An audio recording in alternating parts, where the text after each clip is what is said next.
I think I'd like to invite Jen Jackson in here to talk with us a little bit. We haven't seen Jen. Hi, Jen. Hi. Nice to see you. Good morning.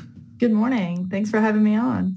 Of course. Well, I always turn to the League of Women Voters, who I have learned through this show. This is why I do my show, actually. It's just to learn things from other people. But I learned, through our frequent visits that, the League of Women Voters is an organization. Here's a few things. Ready? Not just for women. Got it. Nonpartisan. Absolutely.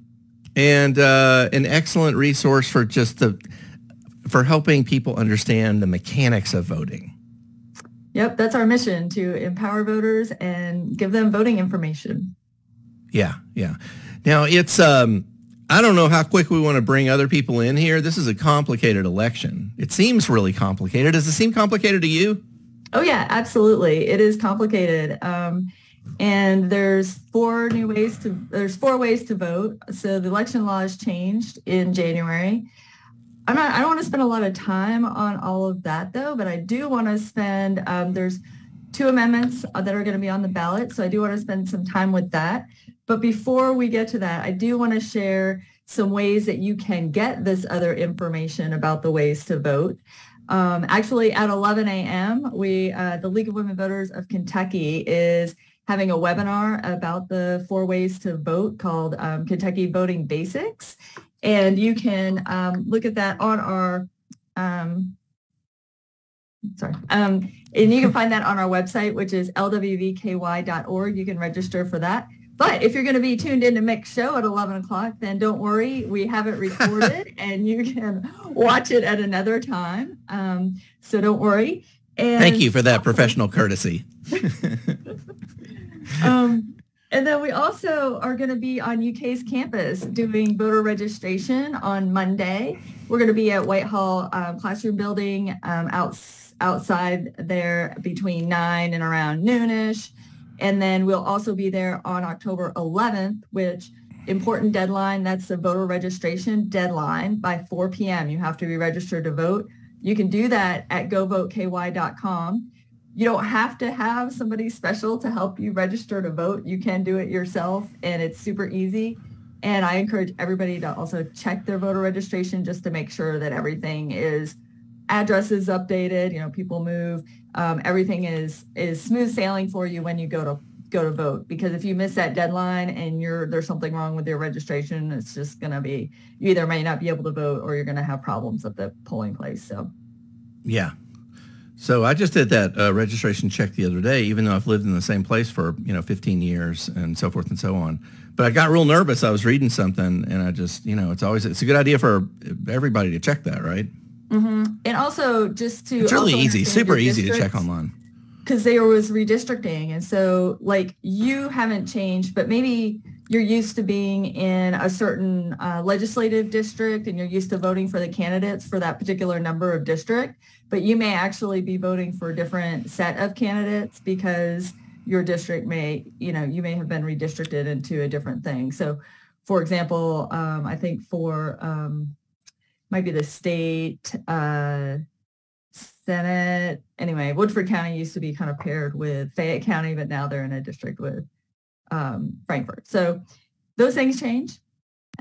We also have these cool little handouts that kind of give the calendar for, and I know people on the radio can't see this, but if you just want to email us at info@lwvlex.org and you want to pass these out at your organization, they're really handy. Kind of explains the complicated election cycle, but the important things to remember is that everybody can vote on Election Day, which is November 8th. And then there's 3 days of early voting where everybody can vote. You don't have to have an excuse. And that's a Thursday, Friday, and Saturday prior to the election. So, and of course, we've got candidate forums, Vote 411 is our voter guide, because we don't want just people to go vote and just vote for whoever name they saw. We want people to actually be informed, learn about the candidates so they can make a great decision. And with that, I also want to mention that it is a long ballot. It is a long ballot. So be prepared for that and vote the whole ballot. There's going to be 16 races just for judicial candidates. So It's a long ballot. Vote to the end. And at the very end of the ballot, there's going to be these two amendments. And one is about whether the legislature can call themselves back into session for an additional 12 days. And then the second one is the one I really want to dig into today. And so we have Brittany Strube and from the League of Women Voters, and then also Heather Ayer here from the ACLU to help us dig into that. You've assembled quite a crew here. Let's welcome them. Let's see. We've got you introduced them too, but Brittany Strube is here. Hi, Brittany. Hi. Thanks for having me. Absolutely. And Heather Ayer is also here. Hi, Heather. Hi. Thanks so much for having me. Absolutely. Now, Jen, you want to talk about how the League of Women Voters works with these other organizations or people to kind of provide as much information as possible about elections? This stuff is so overwhelming. I got to say, I'm a huge, I will always vote for sure. But sometimes I don't do the best job preparing myself. You mentioned we were talking about constitutional amendments. I'm always wary of those because it always seems like they're worded in kind of a crazy way where I'm just like, there's a lot of double negatives or triple negatives or quadruple negatives. And so maybe we can have some people talk about the resources or their experience with how voters, which is all of us, can get as clear of a sort of grasp on it as possible. Yeah, sure. So the League, definitely we partner with other organizations. It's important that the other organizations are also nonpartisan. And in being nonpartisan, just to be clear about the definition of that, we don't support political candidates or parties. We do take stances on issues and whether, sometimes candidates take up those issues or not, but those are kind of independent of what, we have rooted our stances in. We have 102-year tradition of fighting for women's rights. And, it was born out of women getting the right to vote, which was kind of a radical thing, right, in 1920. So, yes, so we do partner with. And it's kind of, and I feel like you've kind of expanded out to sort of, to sort of support and evangelize the rights of any group that seems to be getting squeezed out at this point. Absolutely. Man, Mick, you've been paying attention to everything. It's crazy. I know, right? It's crazy. Yeah. Tell my wife. We service all voters now. And so we've kind of outgrown our name a little bit. But definitely, we realize that we are not the experts in every arena, right? So we need to partner with other organizations that can help us that are kind of in the forefront of working on these issues. So we're working with Protect Kentucky Access because they are really in this space that is related to the Kentucky Constitutional Amendment too, not to be confused with other amendments. So that's only on this Kentucky ballot this fall. So well, let's get some of these. Let's get some of your heavy hitters in here and hear what they have to say about that and how it works. So I'll let you lead that, Jen. Is there some? Would you like to introduce one of these people and give some context about how you all work together? Yeah, sure. So first I want to introduce Brittany Strube. So she is a great new addition to the League. She joined over a year ago, but she has strong history. Her grandmother was a League member too. So anyway, she's the chair of our League of Women Voters of Kentucky Reproductive Rights Committee. And so I will let her go ahead and tell you all about the work that she's been doing. Yeah, thank you, Jen. We have just been working away, making sure that people are getting good information about what this amendment is, because like you said, it is so confusing. The language of the amendment is really kind of misleading. I think if you hadn't heard it or read it beforehand, you would not really know what you were voting for. And so we've just been working in coalition with Protect Kentucky Access, which is kind of the umbrella organization that's leading the charge on the Vote No campaign.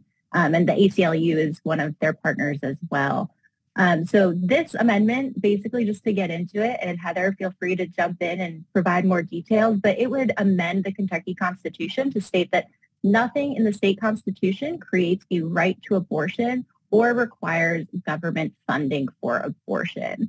So essentially that means that people or groups couldn't use the state constitutional rights to privacy and self-determination to defend the right to make their own reproductive rights decisions. So that would essentially give it to politicians, to people who are not medical experts, to be making those decisions for women instead of the people who are pregnant and their doctors. And so that's Brittany Strube. Strube, is that right? Yes. Okay, cool.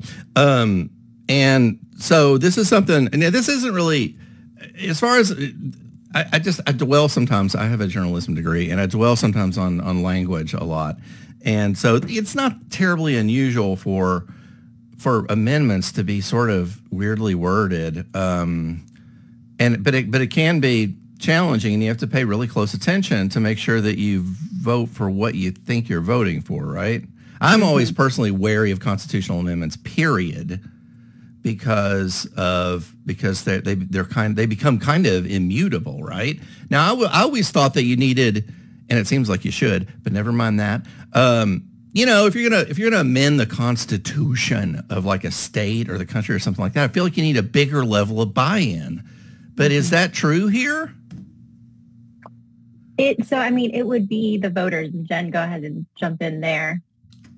Yeah, I just want to mention that it does take for the amendment to get on the ballot, it does require that the legislature has 60% in the same legislative session of both chambers of the Kentucky legislature. So that is, and then it only gets put on the ballot during even years. So they could vote on that.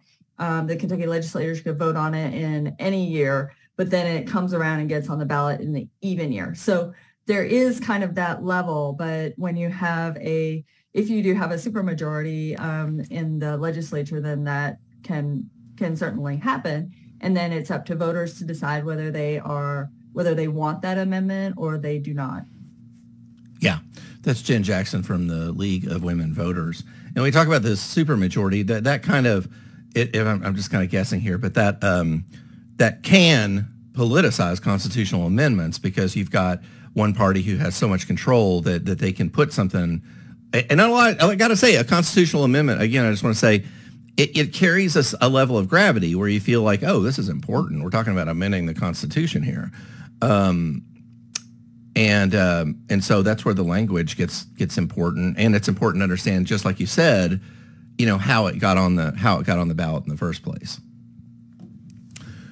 So let's see, Heather, is there anything do you want to add anything to this if we're talking? And is this amendment number 2? Is that what it's called? I can't remember. Yes. It's Constitutional Amendment 2, and I think that Brittany and Jen did a great job explaining it and explaining the importance of voting no, and specifically stating why we should vote no, because this isn't just a bill that's going to go through session. It's not an executive order. This is permanent.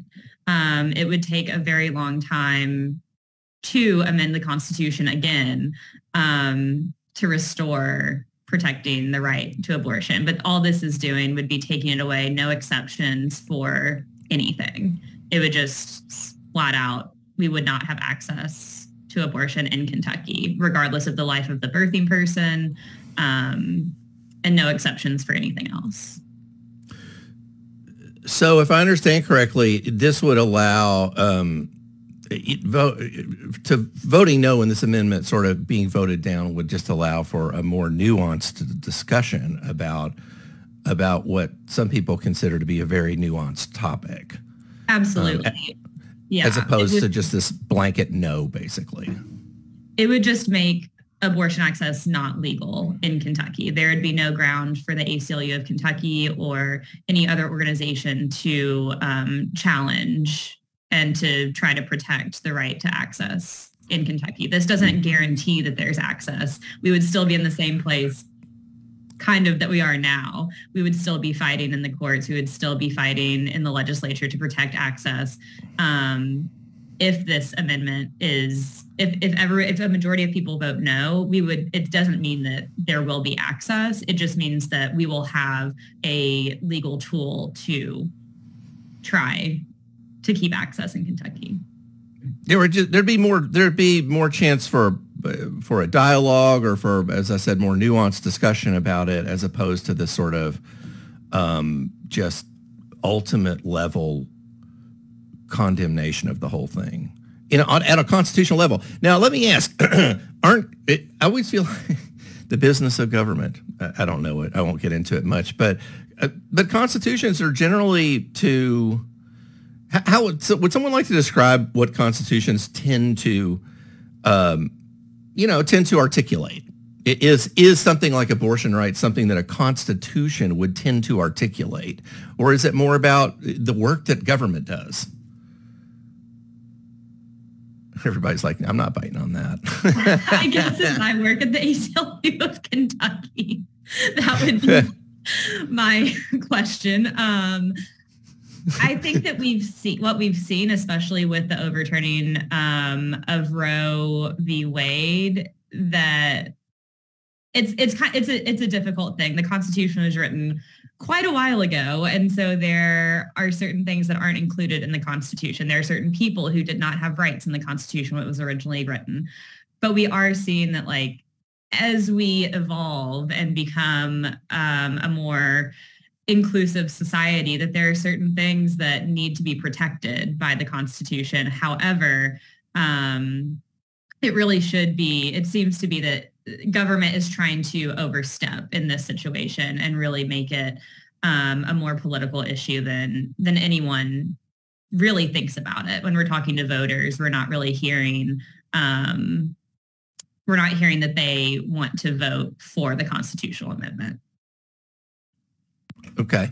That's Heather Ayer. She's here from the ACLU of Kentucky, along with Jen Jackson and Brittany Strube, both of the League of Women Voters. And talking about this upcoming election, it's complicated for, God, so many reasons, really. I mean, I don't know. It just seems like there's a lot of reasons. But more specifically, being an informed voter, that's something that you all champion, basically. And I feel like, as someone who used to work in the advertising industry, I feel like I need to point out that advertising works. And I've even been known, I've confessed this on a previous show, I can stand there in the voting booth and nearly or actually vote for someone just because their name seems kind of familiar, and that's advertising at work. So you hear a lot of talk these days about, about campaign finance and, who's raised the most giant, enormous pile of money you can imagine. And a lot of that money goes to advertising, which then translates into people seeing names on the ballot that they recognize. So, and then maybe conferring some sort of station to that recognition that maybe the candidate that's not appropriate for them. It's more about what they stand for, right? About their positions on different issues.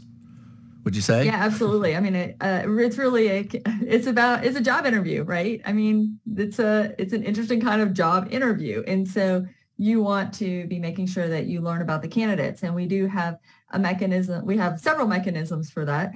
Vote411.org is our online voter guide. We send out questionnaires to all of the candidates, and they provide their answers. We don't edit it. It's just whatever they've answered. And then we also have links on there for the candidate forums that we're doing.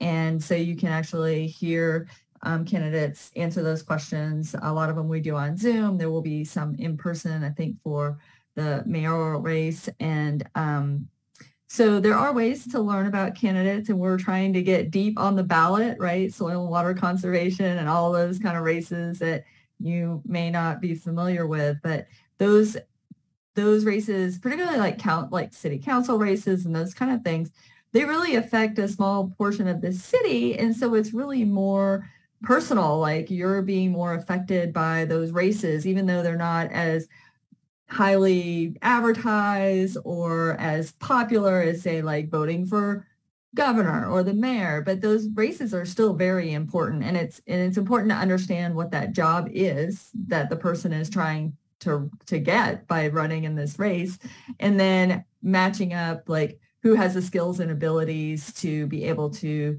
perform that job in our community. And yeah, go ahead. I would just say there too that I think Vote 411 is a little bit like looking at the menu before you get to the restaurant. You can kind of go in and have a plan and not get that choice paralysis that comes with seeing all of those names and all of those things that are on the ballot. That's Brittany Strube of the League of Women Voters, along with Jen Jackson. We talked about this before, but I feel like it's worth revisiting. Jen, you used the term job interview. And I feel like political offices, sometimes I worry that they seem to be sought by people who maybe aren't really qualified at all for the job, in the sense that they maybe have some positions that they stand on that might be more, that might be better described as sort of national positions, allying with this person or that who does national politics, when in fact, all of these elections, all of these positions that are up for re-election anytime here in Kentucky, they involve very real, I mean, they have job descriptions that often have nothing to do with that, with the perception of whether they're allied with this national politician or that national politician. So really, aren't you kind of looking for somebody who knows what their job is and is qualified to do it?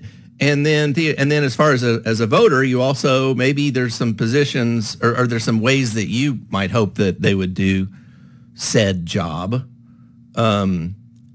And is that more important then, really, than, you know, how you align with a national candidate for something or the other? How's that for murky? Yeah, well, absolutely, because I mean, this is really about people performing a job. So they're going to be making decisions, and they're going to be making, you know, certain people will be making laws or policy decisions, or just making decisions about how our local government runs, and like how taxes are leveraged, how taxes are spent. These are all very real issues. And so they may have nothing to do with kind of the, like, you know, higher popular or sort of like, I don't know, just like buzzword issues or things like that. And they're very real decisions that affect, you know, our lives. And so that's why it's important to learn about that. And it's hard work, right? It is not easy. And we're asking a lot of voters to do that. And it's part of a civic responsibility, and to, you know, not take the easy way out and just like, well, I'm just going to, you know, vote for whose name I know or whatever. I mean, it is asking a lot. We're asking you to like really dig in and read and learn. Or even pull the straight lever. That's another thing that I've always been really uncomfortable with, like just pull, you know, people who just pull the straight lever. And I think they're actually, I can't remember where they landed on that, but I think there was a law they were trying to remove that option to kind of, I think, encourage people to make more race-specific decisions on the particular candidates, like, and really evaluate, not necessarily just kind of, you know, go with the party or whatever.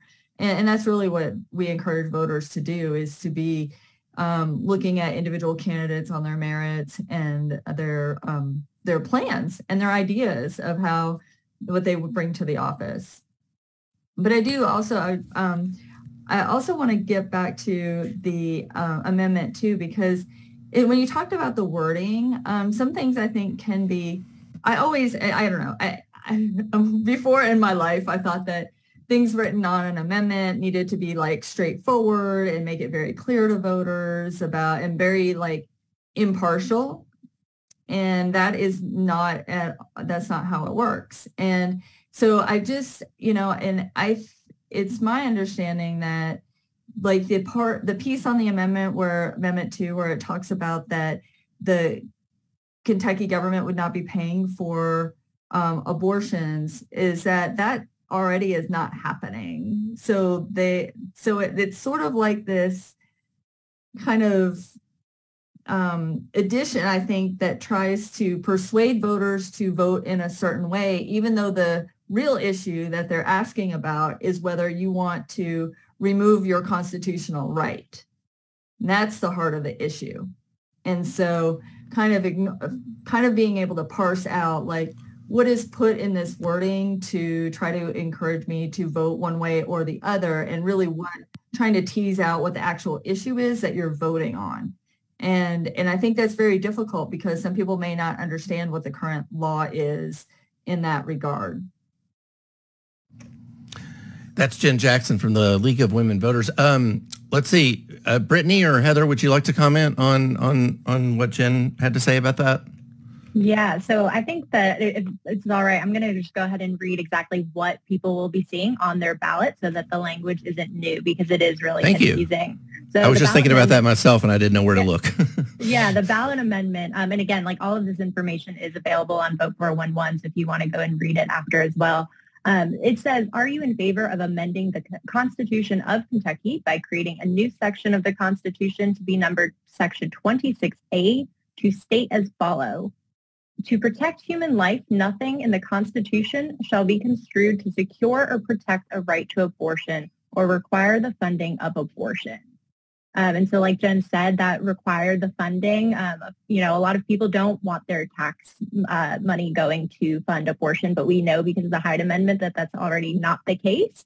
And so it is really confusing. And I think that it is important to know what you're going to see and what that means before you get in there. And just, if I read that on first glance, when I did read that on first glance, I was confused, and I have somewhat of a background on this type of thing. That's saying a lot. This reminds me, I would just want to toss this in because I keep thinking about a previous edition of the show. It was a couple years ago, and I can't remember the exact topic. But one of our guests was talking about a restrictive piece of legislation that was on the ballot for, I don't know that it was amendment, but it was something where it's something you were just saying, Brittany, that where the things that are being sort of touted in the amendment in this case, they're already true. It's not like you need to like hook a giant chain to the Constitution to the thing. These are things that are already the case by way of lower policy, right? Yeah, and I think in addition to that, too, it's important to note that this type of an amendment wouldn't just impact those who are seeking an abortion in Kentucky, but it could really, pregnancy is a very complex thing. This is a healthcare issue at its core. This could have a real impact on people who are experiencing miscarriages and the climate around that in terms of the, medical field. I know Jen is got her MD, and so she could definitely, I think, touch on that a little bit more. But it is just really important to note that a lot of the times that care that you receive during a miscarriage is also very similar to the care that you would receive in an abortion. And there's just a lot of unanswered questions and factors, I think, that went into this that were not thought about when this amendment was written. And when you've got something like that, if an amendment, just to beat a dead horse, if an amendment that was sort of, poorly worded becomes ratified, then one of the things you're saying is it's really, really hard to reverse that, right? So it may be better to take a step back, take a legislative breath, work on this on, levels that aren't quite so, I don't know, immutable, I suppose, as the Constitution or a constitutional amendment. Just for clarity's sake, everything I've learned about politics, I learned from Schoolhouse Rock cartoons in the 70s. So I'm holding on to some of it. You guys, let's take a tiny, short little break here, and we're going to come back with our friends from the League of Women Voters, Brittany Strube and Jen Jackson, as well as Heather Ayer of the ACLU of Kentucky.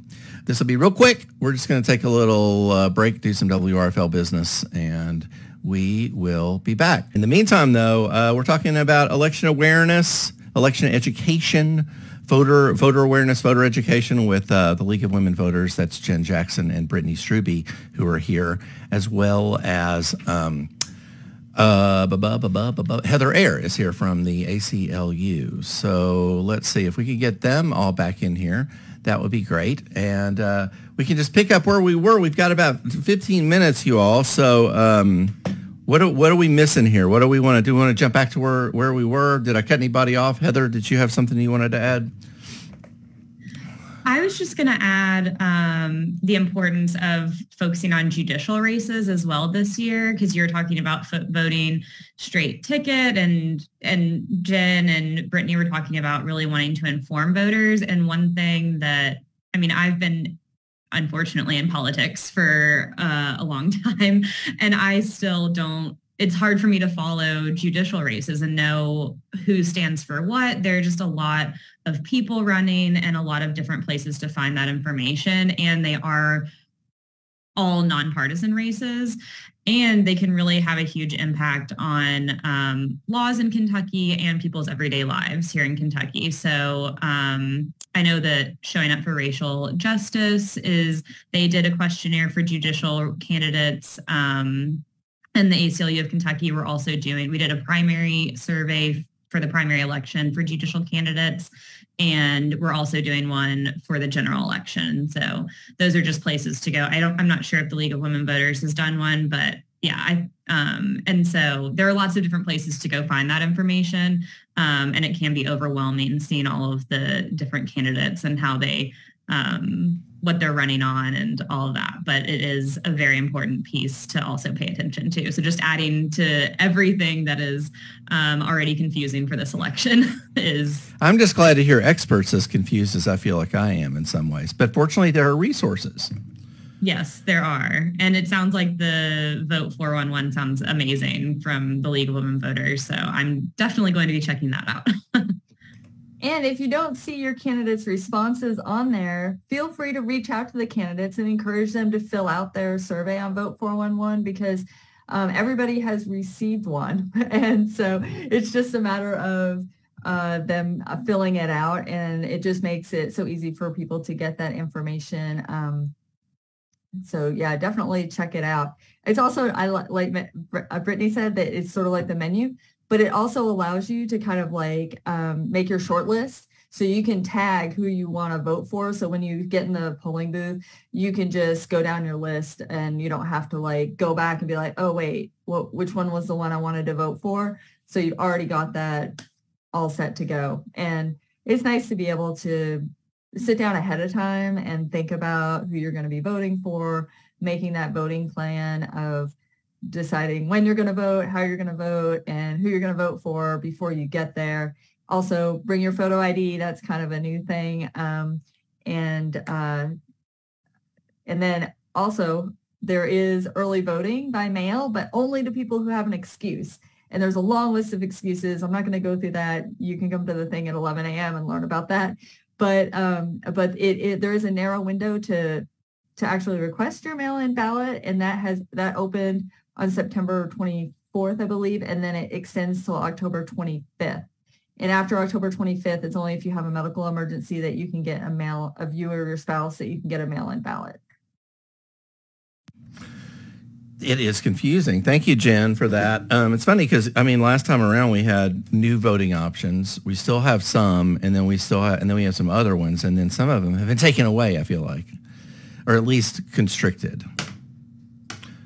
So it's important to, if you can't for some reason, or if you're concerned that you can't make it to the polls, this is something the League of Women Voters can help you with alternate ways that you can vote. There are multiple ways. I know you guys have to go soon. Yes, please go ahead. I just wanted to add that the deadline to register to vote is October 11th, which is coming up very quickly. And like you were saying, Mick, you went and checked your registration status. And so I also wanted to just plug that Governor Beshear signed an executive order in 2019 restoring voting rights to people with past felony convictions. And people, if anyone has a past felony conviction, they can go check their status and see if they're able to register to vote again. So I just really wanted to plug that, and I can put the link to check in the chat. And again, the deadline to register to vote is October 11th. Let's see. I know that you've got a forum to do here at 11, right? Now let's go. People are, that's right, isn't it? At 11, there's a forum you're doing? Yeah, actually, I'm just going to jump off, I think, but Okay. Brittany wanted to talk about an upcoming event that you can learn more about Amendment 2. So thank you so much. Thanks. That's Jen Jackson from the League of Women Voters. And this is Trivial Thursdays. We're still here with Brittany Strube of the League of Women Voters and Heather Ayer. Do you want to take Jen's cue there? Yes. So Brittany, coming up on October 13th, we are going to be doing a virtual community forum. So it will be me and then Kelsey Coots from Protect Kentucky Access, and hopefully we'll get some people from the ACLU joining us as well. But it's open to the public just to learn more about the nuances of Amendment 2. And when you think about it in conjunction with the trigger law, it's when you think about it in conjunction with some of the existing laws and then the possible laws down the road, it gets really even more complex than it already is, which is kind of crazy to think about. But I do think that it's important also just to, again, remember this is going to impact all Kentuckians, whether or not you can give birth whether or not you can give birth. But it's also just important to think about the freedoms that are awarded to us by the Constitution and what rights could be taken away down the road as well. It's a little bit of a scary thought to think about, but I do think it's something that we need to be realistic about. That's Brittany Strube of the League of Women Voters. I keep thinking about, I'm not sure who told me this, but somebody whose opinion I really trust once told me, and this is sort of philosophical, but that on some sort of basic conceptual level, laws in a democracy are designed to enable people to do things. They're not necessarily the idea of building, complicated sets of laws that prevent people from doing stuff is sort of, you could argue, sort of a disservice to the concept of laws. I don't know. Just a little philosophical note there that I think about sometimes when we see laws coming along, laws that seem to sort of restrict people's behavior and keep people from doing stuff.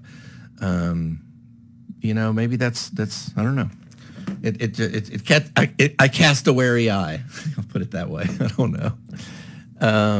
We're about out of time, you all. I have to let you go. The league is going to come back once or twice more before this election. But right now, what's the most important thing you want to mention at this moment on September 29th, 2022, with an election coming up and deadlines and that kind of thing?